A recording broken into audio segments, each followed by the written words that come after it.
L'incivilité client désigne un comportement impoli, irrespectueux, dévalorisant, voire agressif d'un client envers un employé ou un autre client. Elle est difficile à appréhender et à évaluer du fait de sa nature subjective. L'incivilité n'est pas seulement un comportement, c'est aussi une question de perception. Une remarque peut sembler anodine pour un client, mais être vécue comme blessante par la personne qui la reçoit.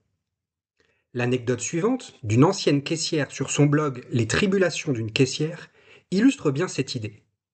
Si tu ne travailles pas bien à l'école, tu finiras caissière comme la dame. Ce type de propos, malheureusement courant, montre combien certains clients peuvent dénigrer les employés. Ces comportements incivils naissent souvent d'une mauvaise expérience client. Une attente jugée trop longue, une rupture de stock, une erreur de prix, etc.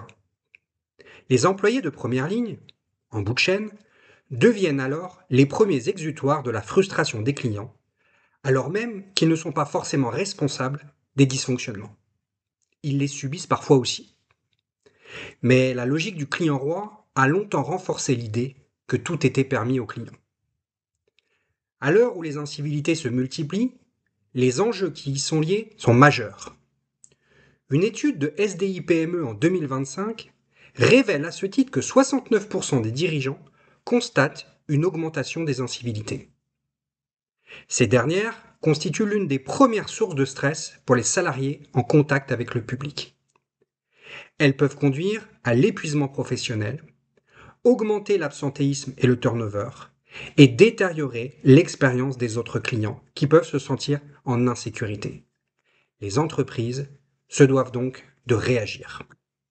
Ne rien faire revient effectivement à tolérer les abus et à envoyer un signal d'abandon aux équipes. À l'inverse, des actions simples peuvent faire la différence.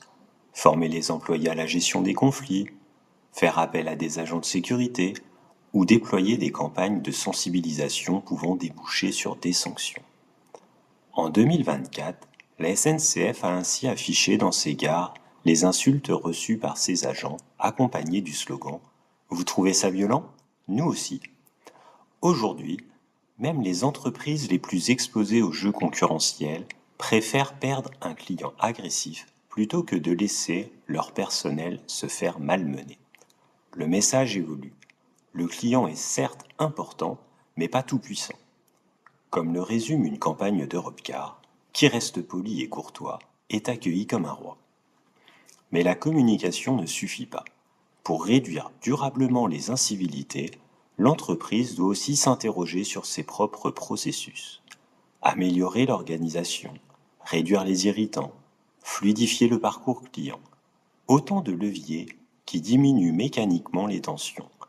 Reconnaître ces dysfonctionnements est souvent le premier pas vers l'amélioration continue.